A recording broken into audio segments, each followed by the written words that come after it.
name is Gabe Howard, and I am super excited to be here with you today. Now, before we get to our awesome guest, I want to go ahead and remind everybody that if you click the link below, go to namitn.org, you can sign up for our email list. You can find out about very cool events like the one we're having right now.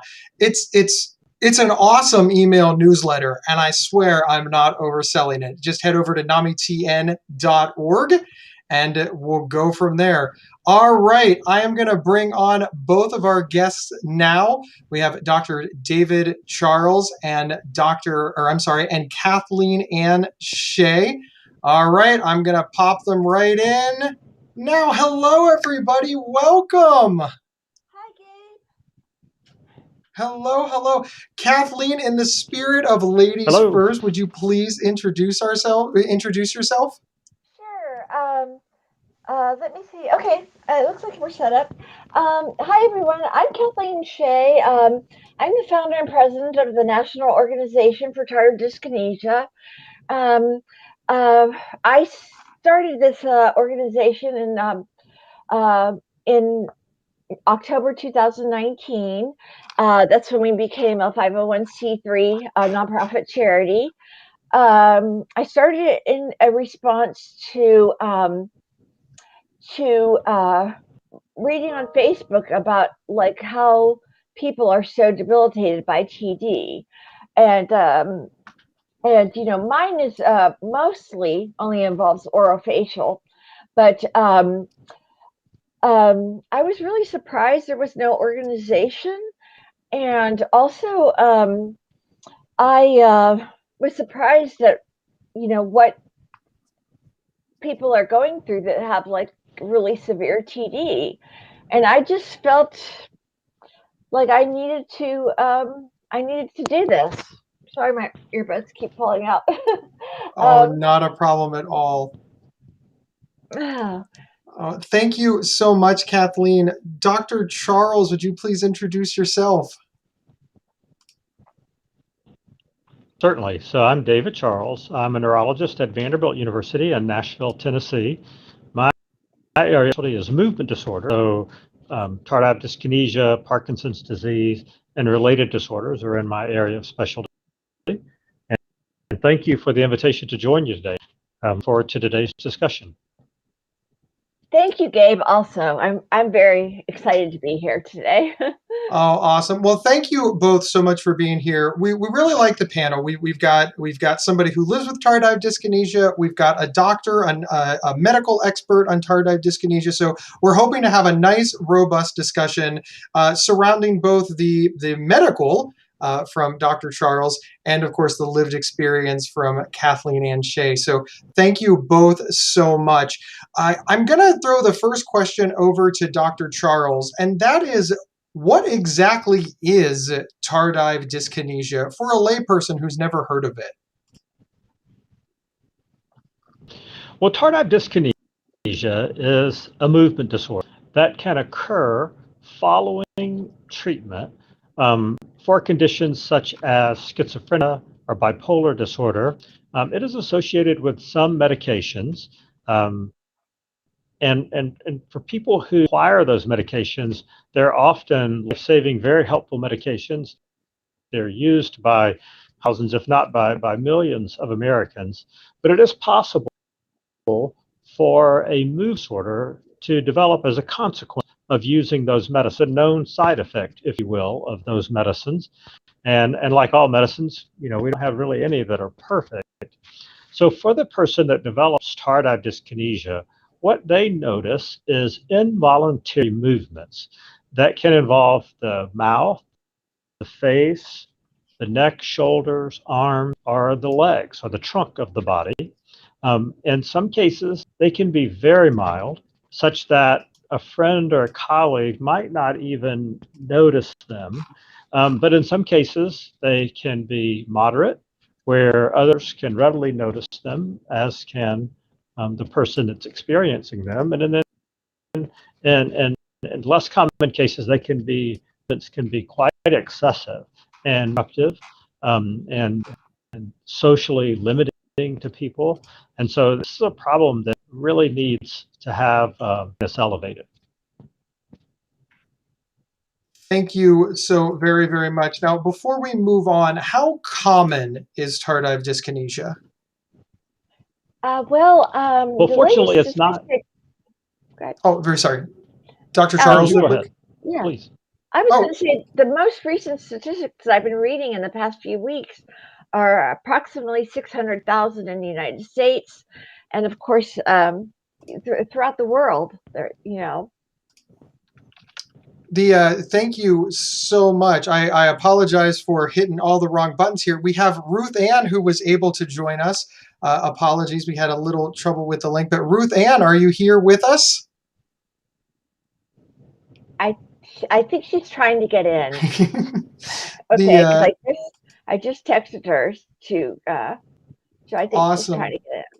Awesome. Well, while she's working on that, I'll pose the next question to Dr. Charles. Is it, from what I understand, tardive dyskinesia only happens because of medication, or can you get tardive dyskinesia just, I hate to say naturally, but remember, I'm not a doctor, so I'm using layman's terms. Well, I mean, for the discussion, typically around tardive dyskinesia, it is a consequence of the medications that I had mentioned before, different types of medications. So usually when you hear that term mentioned, it is an abnormal movement related to past use of medications. And so dyskinesia, it just means, dysk means abnormal, and kinesia means movement. So it really just simply means abnormal movement. But I think today's discussion, and for the common use of the term tardive dyskinesia, what we think of there is abnormal movements related to this use of medication in the past. And Kathleen, is that how you were diagnosed with tardive dyskinesia, from medication use in the past? And can you talk about that? Yeah, I was on a high dose for insomnia, and I'm still not completely off, but much slower than I was. Yeah, that's what happened to me. It's years of it was about 14 years at the time that I developed tardive dyskinesia. And I should mention also that my autistic brother also has tardive dyskinesia from risperidone, and he was diagnosed last year. Very good. Thank you so much, Kathleen. I'm going to try to see if Ruth Ann, are you here? Can you hear us okay? She's trying to get in because she just sent me a text. I'm there, but I can't get in. Gotcha. I see her account is set up right there on the screen, but whenever I go to her, it's not working. I certainly apologize, Ruth Ann. We will try to come back to you in a moment. Dr. Charles, one of the things that I'm hearing is that a medication I think Ruth Ann is here. Hang on a second. Okay, Ruth Ann!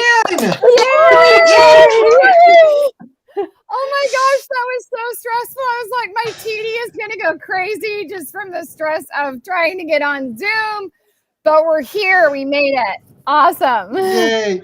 Ruth Ann, can you very quickly introduce yourself, please? Yes. Thank you. Let me make Welcome. sure you can see me and everything. Okay, great. Hi, I am Ruth Ann Rich, and I am going to be 46 in July. And I've had diagnosed TD now for 2 years, but had it for probably since the beginning of the 2000s. And I'm a former actor and comic and writer. And then I went on disability because of Crohn's disease. And I also suffer from common variable immune deficiency, which is a genetic disorder and kind of what caused all this stuff. And I ended up on a lot of anti-nausea medicines and insomnia medicines. And that's kind of where I ended up with the tardive dyskinesia and met Kathleen. And here we are, man. We're just trying to get the voices out, and lovely to see Dr. Charles. And I'm so excited that we have just getting the voices out about tardive dyskinesia, because so many people don't know about it, and I'm just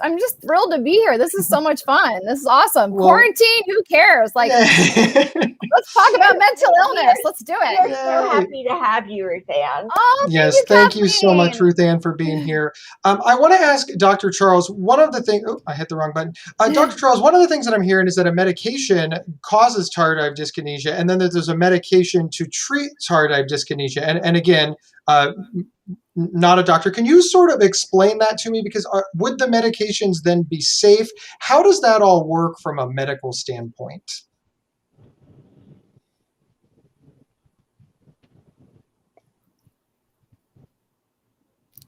And we might have lost Dr. Charles, maybe. Dr. Charles. That's okay. While we're working on, so here he is. Hey.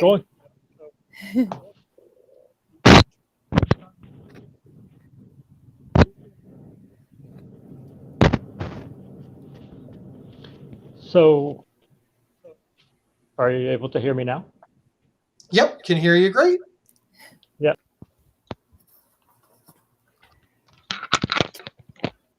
Dyskinesia first. So, all medications can have potential side effects, and so these medicines are not bad medicines. It's just that in rare instances, some of them, when used appropriately, when prescribed the way they should be prescribed and such, they can still have a side effect. In this case, tardive dyskinesia. If we think about, like, if we used an example of a medication that's used to thin the blood, say for someone who has a heart issue or has had past strokes, a medication used to thin the blood can lessen the chance of a future heart attack or a stroke. On the other hand, as a side effect, that medicine that thins the blood could also be associated with bleeding. In the event that the person fell and injured themselves, they may bleed more than they would have otherwise, and that would be considered a side effect of that medication. And so in just virtually every case in medicine, we're always weighing the potential side effects and the potential benefits of medications. In the case of some of these medicines, they can be used when people have some very serious mental health issues that could be so serious that they might harm themselves or harm others. And so these medicines can be life-saving for some people. But as I said, all medicines potentially have side effects. And so tardive dyskinesia is an uncommon side effect. Fortunately, it doesn't happen often to people that use these medicines. And I would say that, in America, millions of people are using medicines and getting benefit from them that may have this potential side effect. But that doesn't really help the person who actually develops tardive dyskinesia. So the person that develops tardive dyskinesia now has this movement. It's involuntary. As I said, in some cases it can be mild, in some cases it can be more bothersome and intrusive. And so fortunately, we have medicines to help with that now that are FDA approved for this condition. It doesn't mean that the other medicines, are bad. But the one thing about tardive dyskinesia is even after you stop the medicine that may have caused the onset of tardive dyskinesia, the abnormal movements can still continue. For some people, they don't. For some people, the movements may continue for a while and then lessen and go away. But for others, it can be a situation where the movements continue long after the medicine has been stopped. So it's really fortunate now that we're taking steps, just like this program, to raise awareness about tardive dyskinesia and also highlight that there are now medicines that can help reduce the abnormal movements. Now, I want to open it up to the rest of the group. How do you feel about what Dr. Charles just explained, Ruth Ann and Kathleen? Because of course you're living with that. It's not just an idea in a textbook anymore. It's your day-to-day experience. Kathleen or Ruth Ann, who would like to go first? Okay, you want to go, Kathleen? Okay. Can you guys hear me? I feel like I have this beautiful flower and it might be messing with the microphone, so I'm good, right? We can hear you just fine. It's okay, 'cause my left earbud keeps falling out. So we're okay. So I guess my thing with the tardive dyskinesia is with the medicines, you know, when you look at the side effects, I think for me, I consider myself a major nerd. I do a lot of research. I felt, I think, the most shame of all the illnesses I have because of tardive dyskinesia, because I felt like I should have known better, because it sometimes when you look at the side effects, it says things like tremors or uncontrollable movements or tongue thrusting. It doesn't necessarily say like tardive dyskinesia and give you this sort of better understanding of like what that's about. But I also want to speak on, and I apologize, my brain is all kinds of crazy, so I'm just gonna go, and if I go in a wrong direction, reel me back in. But as far as like with the medications, it is very frustrating as a patient to have a medication that is to treat something that can also cause it. I mean, that's kind of where I got into a cycle with one of the anti-nausea medicines that caused tardive dyskinesia, because I'm taking it for nausea and vomiting. It's causing nausea and vomiting, and I don't know that. And, you know, because of that, then everything is getting worse. I'm upping the dosage. The doctor's like, well, you need to take more because you're throwing up. And then my TD symptoms are getting worse. And again, I'm looking up the side effects, and it says little things like tremors. And I didn't really know tardive dyskinesia was an entire thing. So I guess, I don't know if that speaks on necessarily the what we were talking about with the medicine, but I think that there just needs to be a little bit more awareness as far as medications go, so that patients can make a very informed decision.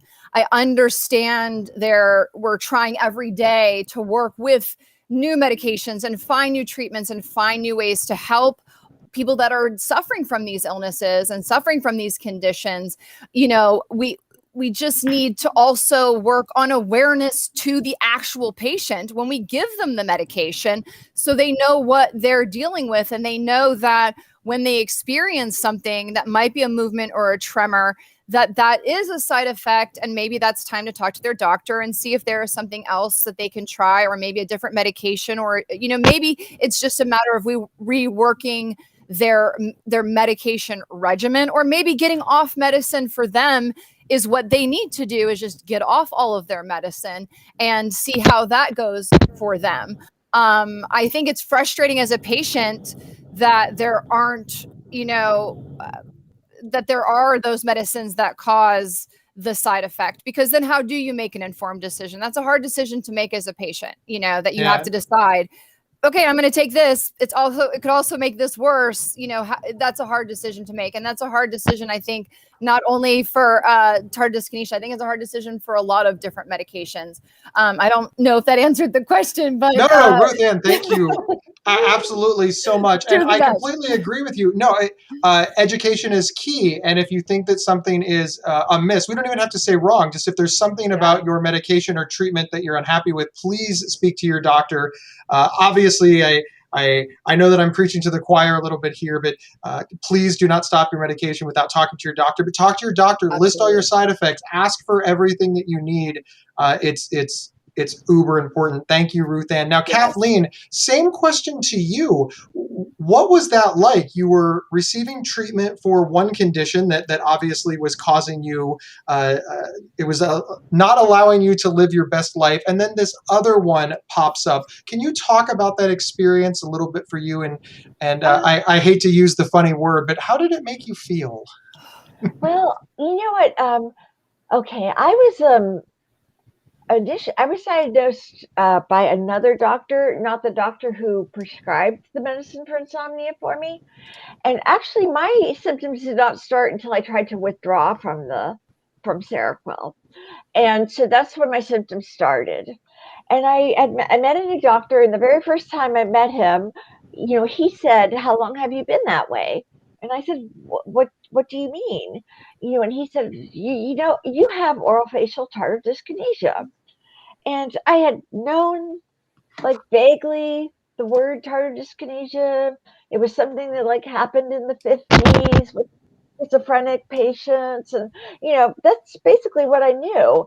And he's like, I said, "Are you sure it's not like a? You sure it's not maybe anxiety or something?" As soon as he said no, he said, "You have classic orofacial tardive dyskinesia." So it was about, let's see, from I really know, I know the problems started about 2 weeks after I started withdrawing from Seroquel. And that would have been, so I know as of July 1st, I definitely had Seroquel, and I mean, I'm sorry, tardive dyskinesia. But in October 2018, then I was diagnosed. Yeah, it was actually kind of like a shocking thing. Like, really? I have tardive dyskinesia, and like, yeah, that's pretty much how it felt for me. I was never given an Ames test, or I was never informed when I started it in January of 2004 for insomnia that it could, that this could happen. So yeah, I guess I would sum it up in saying it was a shock for me. Wonderful. Thank you so much for your vulnerability and honesty. Now, Dr. Charles, I've got the next question for you.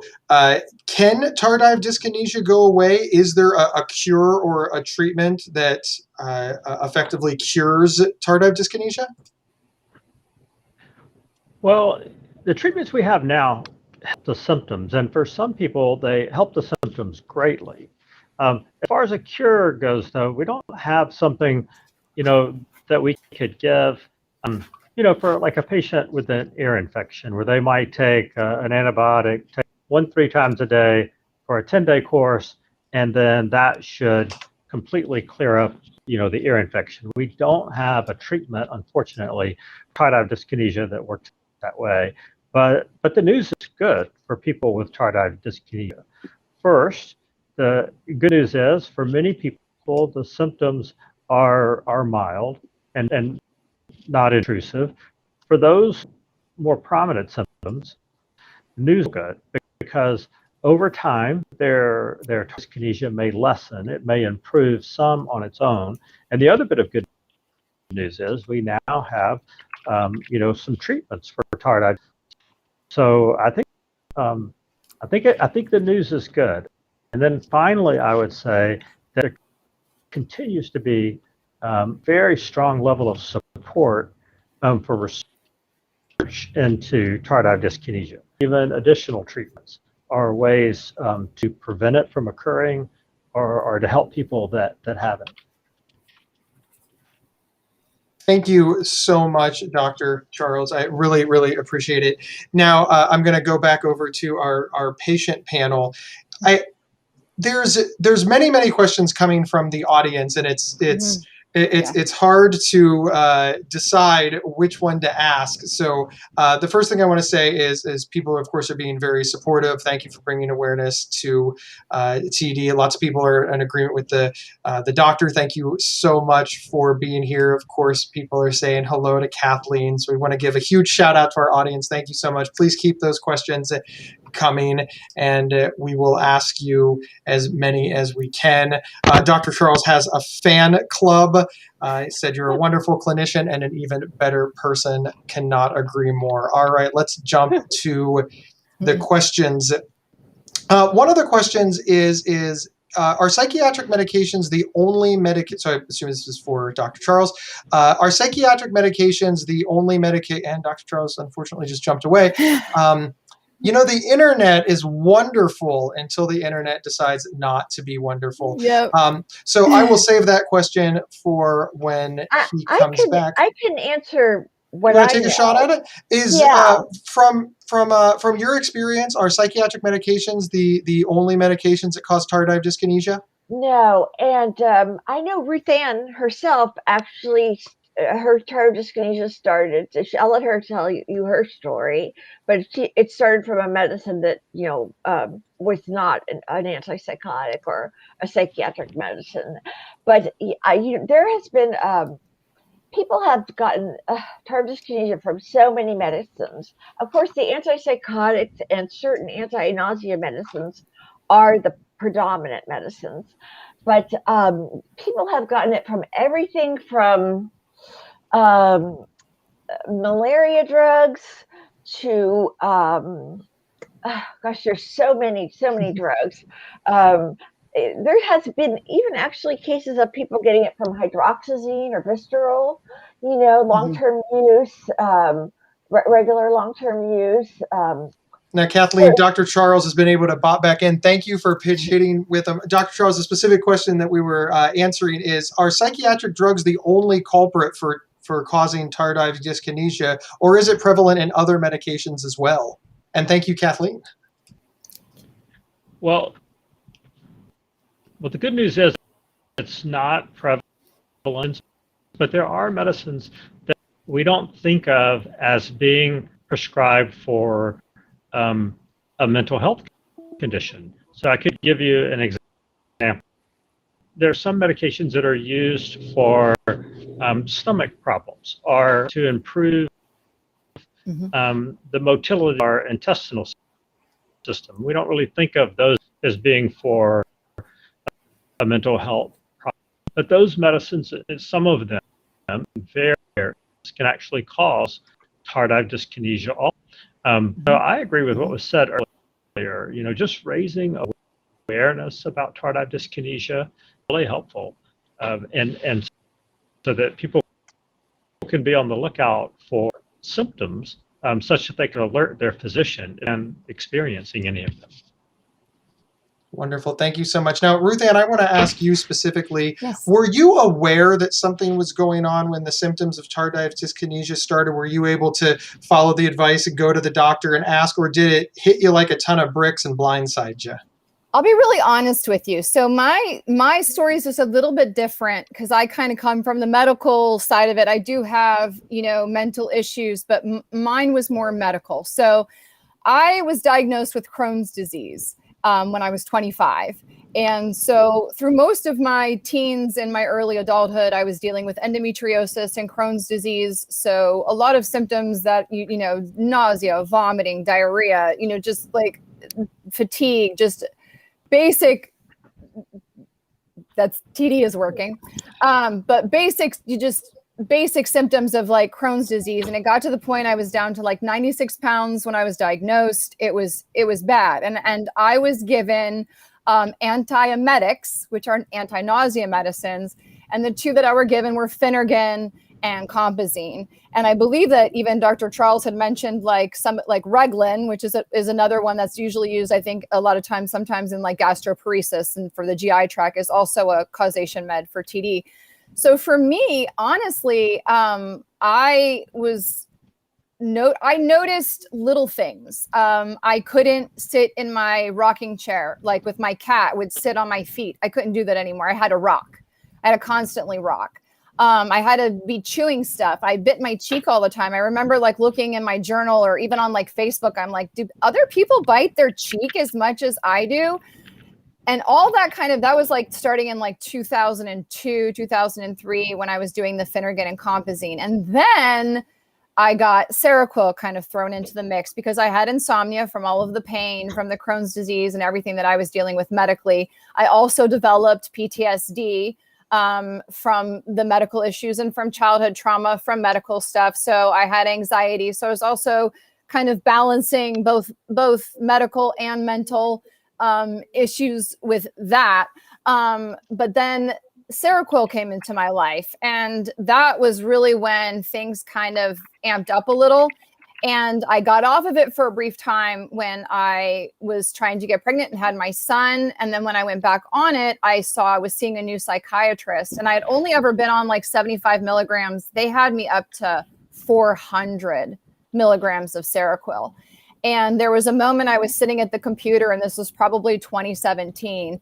And I had noticed I had these little weird things, but there was a moment where I had full on body movements. And I was like, this is what I have Parkinson's. This is Parkinson's. This is what Michael J. Fox feels like. I mean, like I couldn't get control of my body. And that's when it kind of hit me like a ton of bricks. So it was like a slow crawl. And then it was like, boom, like all of a sudden it happened. And I didn't have a smart enough team behind me. And I'm not knocking anybody on my team, on my care team, but they just didn't know how to properly wean me off Seroquel. So I was off of it within a week, which is just not how you're supposed to wean off of Seroquel, especially if you have tardive dyskinesia. And it just, it threw my body into like, it was maddening getting off of that. So for me, it was a little bit of both, but it definitely started with that Phenergan and Combazine, those early antiemetics that I was told were anti-nausea medicine. I didn't know they were antipsychotics. I didn't know that they were what they were FDA approved for specifically. And, then ended up with this, with TD, and looking back, and I apologize if I'm rambling, but looking back, and I'm sure there's a lot of people, and I'm looking at some of the comments, I would probably give back a lot of that sleep that I got on Seroquel, because I don't think, the one thing we haven't talked about is just how torturous, how painful, how all encompassing, how awful and horrible having TD is. Like talking about the medicines and the causations and all that is really good, but like you said, sometimes it's like the patient's personal story of just the torture and how you're treated. Sometimes when you do try to get help, if someone doesn't know about it, you just look like this, meth addict, it's such a shameful, a shameful thing. And some people, it does hit so quick that, I don't think they know what to do. And I think that's another reason why we need to bring awareness, because I didn't even know there was a neurologist that focused on movement disorders. I didn't even know that kind of was a TD. Hi, can't talk. It's lovely. I didn't even know that was a modality of like study. Like, okay, we're going to specifically work on, I thought it was just Parkinson's and that was kind of like it. I didn't even know that there was this whole other thing. I don't even know if that answered your question. No, it did. Ruth Ann, part of mental illness and brain fog and all of that. What do you get with it? Thank you, Ruth Ann. Dr. Charles, I want to throw a question back to you. We've talked a lot about, a lot of the prescriptions that have been mentioned. I know that they're older; they've been out for a while, and of course, we've heard about tardive dyskinesia, or not heard about, but medically, we've known that this exists for a while. How are the new drugs that are coming to market and the new treatments for serious and persistent mental illness, are they combating tardive dyskinesia, or do they have the same concerns and worries?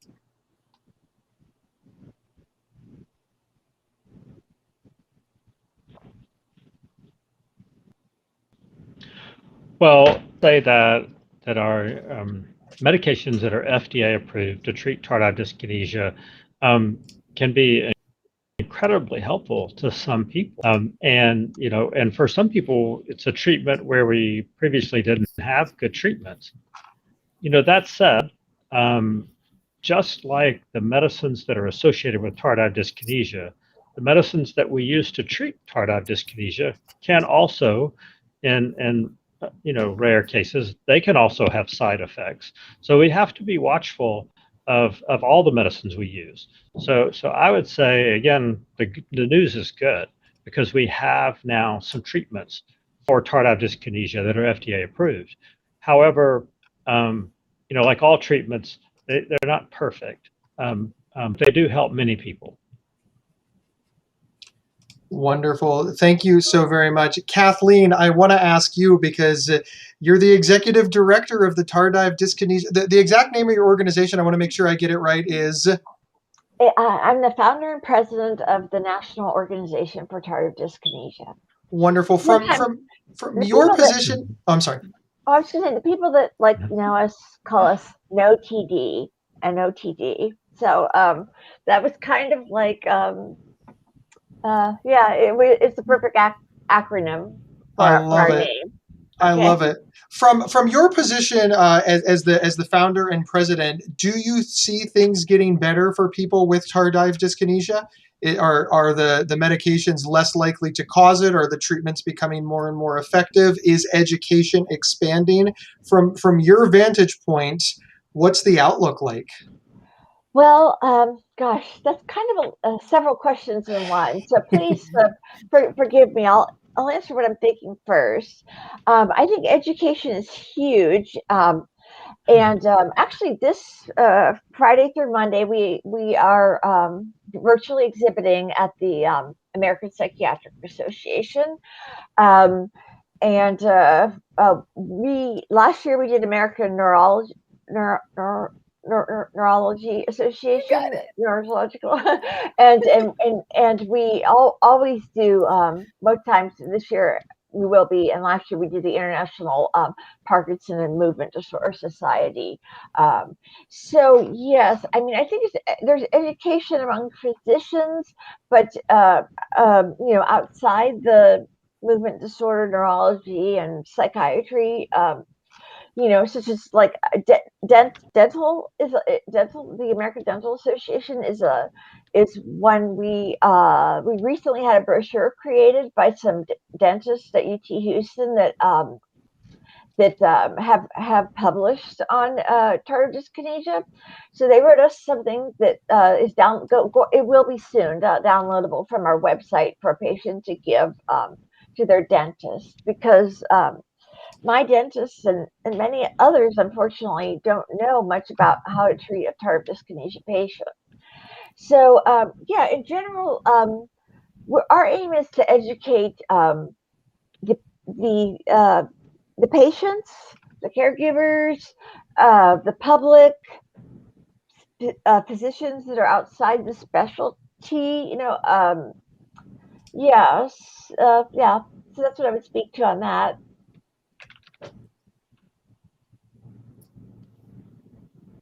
Can you tell me the rest of the Oh question, yes, please? yes. I wanted to make sure that I was giving you the opportunity. I know it was a long question. The moving forward, like what do you see happening in the tardive dyskinesia space in the next 5-10 years, both in terms of research, outlook, outcome, education? Is there anything that you want the audience to know? What is your organization working on? Wow. Oh my gosh. We have so many things going on just this year. I'll share a few of them with you. We were going to kind of keep some of them as surprises, Yeah. but you know, in the next 4 to 5 months, we will have a TD symptom tracker app. Um, uh, of course, will require a small group testing, and then beta testing, but we'll have that happening. Myself and our VP, Bill Cody, are going to write a patient's guide to tardive dyskinesia. And let's see what other interesting things that you might really want to know about. We're going to try to trying to start up some local support groups. I think we're going to be starting in Southern California because we have some. I have someone there that wants to get like a get people together. Basically, I mean the large plan would be kind of get people in a Zoom meet and greet kind of thing for a specific geological area, and then they could also at some time maybe meet in person. So that's something we're working on, like how to actually get that happening. As far as awareness goes, uh, we there's so much I want to tell you, but we had TD Warrior window clings created, and anybody that writes to us at info@tdhelp.org will send you one. We had those especially created, not specifically for not specifically related to tardive dyskinesia, but the timing just worked out. And gosh, yeah, we're just trying to trying to get the public to know. We Ruth Ann participated recently, and we're going to be. It may be available today. We did a TD awareness video with 5 TD patients, and we're gonna be getting that out to the public in some various ways, and so yeah, we're pretty excited about that because we don't have a high budget because we've only been a nonprofit for a year and a half or so, but so it doesn't have quite all the bells and whistles that you might expect from a pharmaceutical company or something like that. But yeah, we're going to get our video out there, and hopefully it'll be available today on YouTube. So and then we appreciate anybody who shares it, whether you have TD or not. Just sharing that video, getting out to the public. It's only about a 10-minute video, and yeah, so That's wonderful. You guys are so busy. I mean, it's so much to do now. Dr. Charles, I'm not sure if you're still here, but I want to ask you the same question, except from a research standpoint. Are the pharmaceutical companies more aware of this? Are they doing more research? Are the side effects becoming less and less in the newer medications that are coming out?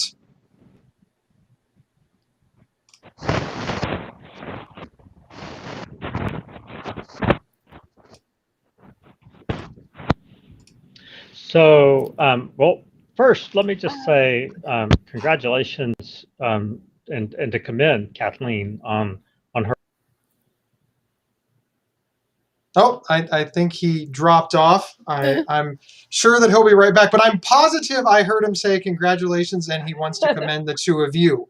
So I know that's where he was going. Everybody does. And of course, he is absolutely right. Can I give a little plug for Please. our new fundraising shop? Go to tdhelp.org. It's brand new. We just got live 2 weeks ago. And our new theme, well, originally we used to just have T-shirts with our organization name. We've now decided that TD Warrior empowers everybody. Am I back with you? So we have so many T-shirts available. I just wanted to first commend Kathleen on her work to organize, because it's work like this that's elevating, the general public's awareness about tardive dyskinesia. And because we now have these FDA-approved therapies, I think that has gone a long way to provide sources where Kathleen and others can apply to help support their mission and raise awareness. Additionally, I think that the increased awareness of tardive dyskinesia has, in fact, caused a cycle where now there's more awareness, which is causing more interest in research in tardive dyskinesia for ways that we can lessen the chance that someone would develop tardive dyskinesia, in ways we could treat tardive dyskinesia when it begins, and in ways that we could have newer treatments that have fewer side effects and provide better benefit to people with tardive dyskinesia. So the work that Kathleen's doing is not helping people with dyskinesia, but it's actually helping future people that may develop it, because it's elevating the public's awareness about tardive dyskinesia. Very, very true. And of course, you're getting lots of love from the audience. Well done to you both, with hearts from Lisa Shannon. Thank you, Hi, Lisa. Lisa Shannon. I know Lisa, so hi, Lisa. That's awesome. Oh, yes, Ruth Ann. Lisa. Oh, I was going to say, Lisa is in the UK, I believe. And so, but she won one of our T-shirt contests a while back, and I've interacted with her a little bit on Facebook. So yeah, it's exciting, awesome. And it's become like in the beginning we were like, okay, well, our VP, I had course, got the ball rolling to become a nonprofit. And then our VP, I found him, and, well, he's actually the only member of our team that doesn't have tardive dyskinesia, but he does have bipolar, and so he takes Zyprexa. I hope you don't mind me saying this, Bill. But we hear from people all over the world, like reaching out to us, like, okay, well, I'm in Canada and I don't have Ingrezza or Ostedo available to me. What can I do? And do you know any support groups in Australia? And I get all kinds of questions. It's amazing to me, how this explosion of people that need our help, and it's a very rewarding job. Wonderful. Thank you so much. Now, Ruth Ann, you had started to say, and I want to make sure that you have time. Well, we were just speaking on where the future is going to bring, and we're talking about medicines and medications, and I wanted to bring up genetics, because I really think that genetics is going to change medicine in the next 10, 15 years. And I know this because I found out I have common variable immune deficiency by doing a private DNA test. And I also found out through that same DNA I have a mutated gene that predisposes me to dystonia. So I'm curious, and I don't know what Dr. Charles knows as far as genetics, but I'm curious what part genetics will play in the people that do develop, why does someone develop tardive dyskinesia when they take this medicine and someone doesn't? And is that because they have a gene that's kind of just sitting there, loaded, as my geneticist says, it's kind of like a primed gun, and it's just kind of waiting there, and it's waiting for something to come and, fire it. And is that the medication? Is that where we're going to learn something? Because every person is different. Everyone metabolizes medication differently. Everybody reacts to medication differently. And if we had a way to look at someone's specific genetic makeup and be able to formulate medications that would work with their genetic makeup, we might be able to stop some of the side effects, some of the issues, and help the people, solve the problem the medication is for, and avoid developing, the long list of side effects that come along with taking a medication and having to make that decision. And so I'm personally looking forward to and really excited about what the next 10 years and genetics is going to do for medicine, both medically and for mental health.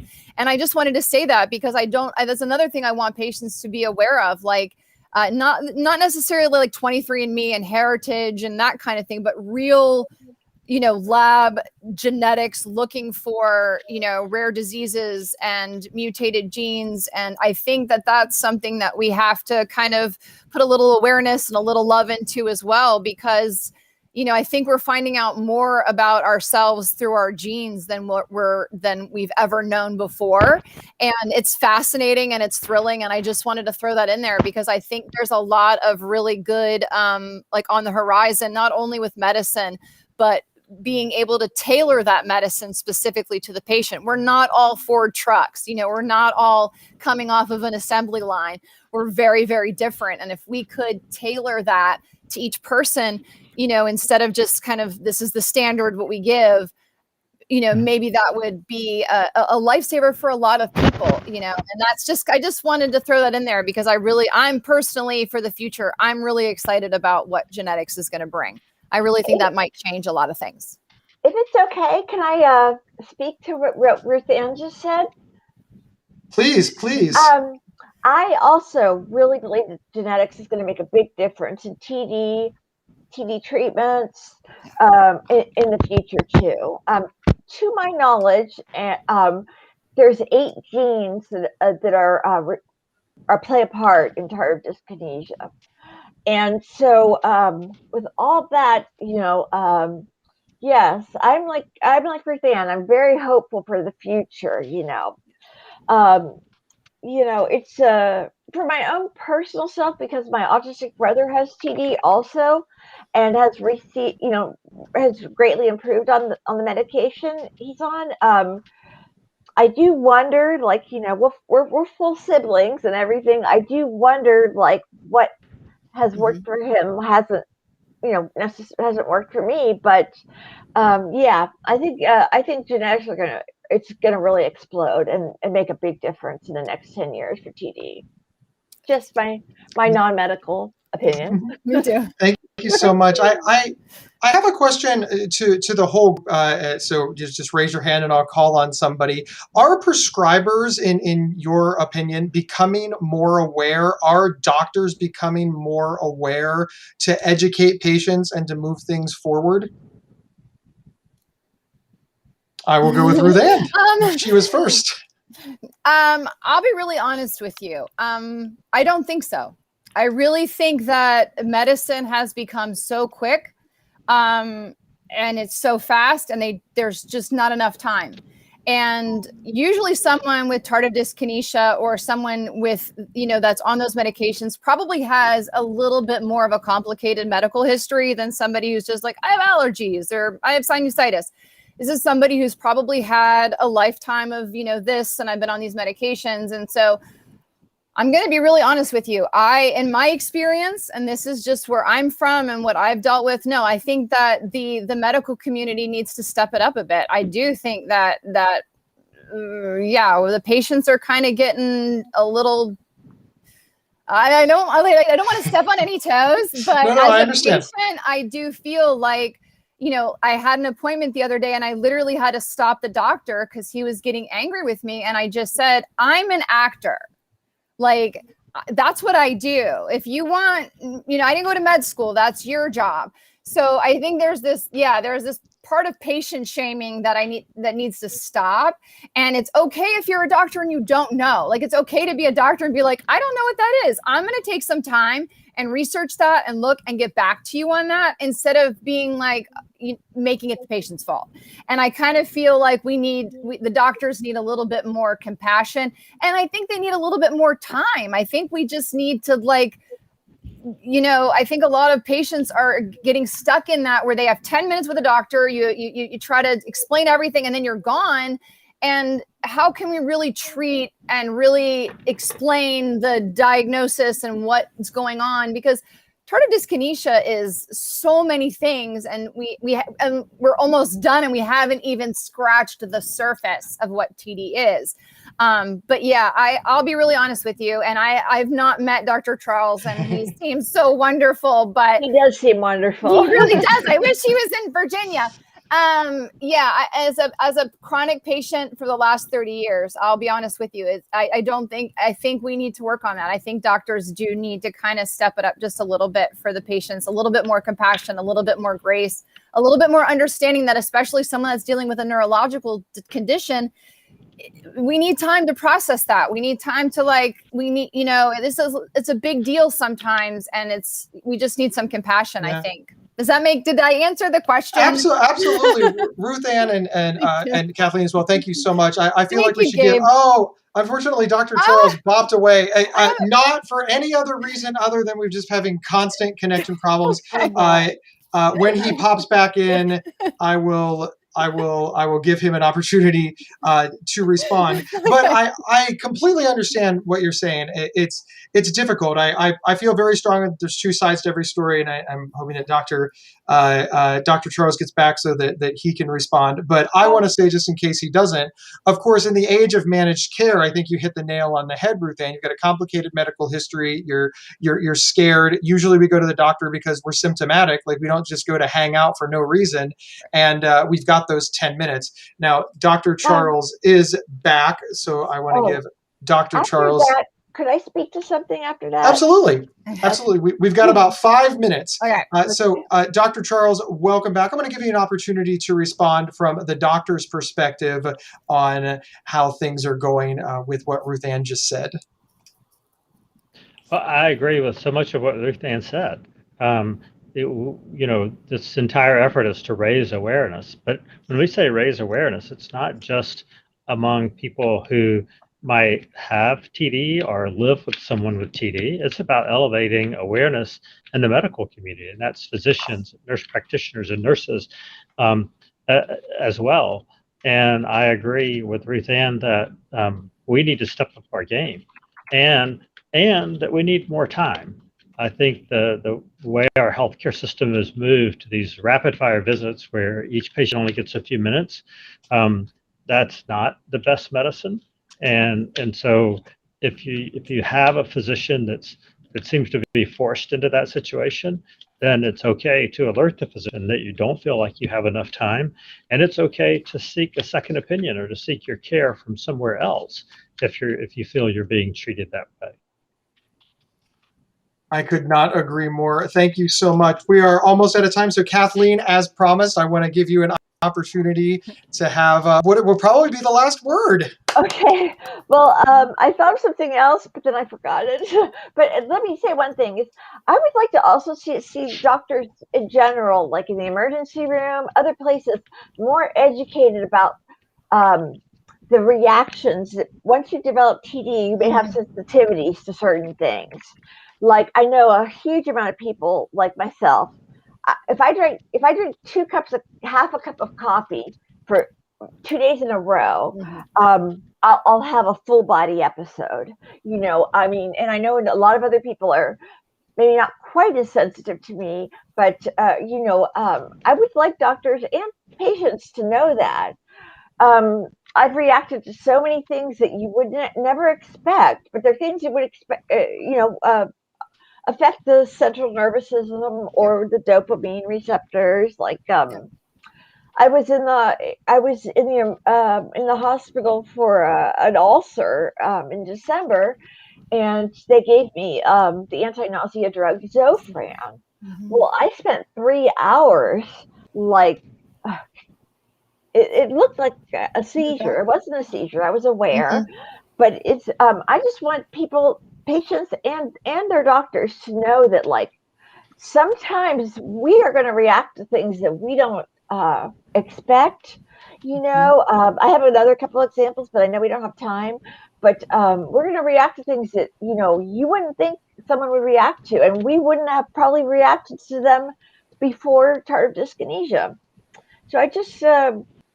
I would like doctors and patients to both know that. Wonderful. Thank you all so very, very much. We are out of time. I thank you all. I know we had just tech issues out the proverbial wazoo, so thank you all for hanging in. Thank you to all of our audience members and our listeners for hanging in. Thank you to Dr. Charles. Thank you to Ruth Ann. Thank you to Kathleen. Thank you all very much for being here. Remember, you need to sign up for our email list, right? Everybody point down just right at the same time, right? There's safety in numbers here. Join NAMI Tennessee's email list. Just go to namitn.org and sign up, and you will be told of great things like this. You'll be the first to know, and you won't have to stumble upon them on Facebook like many of you probably did. We will see everybody next Monday, and from all of us here and all of us at NAMI Tennessee, thank you so very much. Bye, everyone. Thank you, Gabe. Thank you, Kathleen. Thank you, Dr. Charles.